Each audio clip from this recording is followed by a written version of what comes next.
في حضرة المحبوب أحمد رسول الله. ناظرین اکرام، السلام علیکم ورحمۃ اللہ وبرکاتہ۔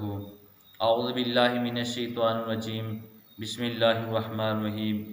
یا ایھا الذین آمنوا استعینوا بالصبر والصلاۃ۔ ناظرین اکرام، آج آپ کے سامنے نماز فجر اور عشاء کے بارے میں کچھ بات ہوگی اور ایک حدیث پاک سے آپ سے واضح کیا جائے گا۔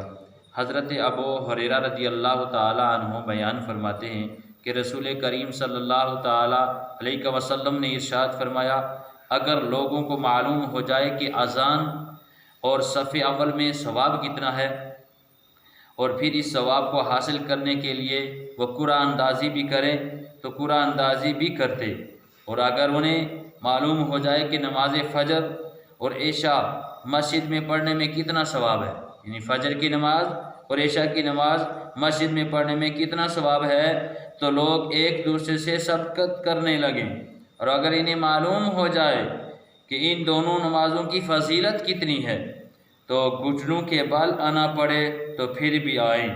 اللہم اغفر لنا وارحمنا عند الموت۔ في حضرة المحبوب أحمد رسول الله.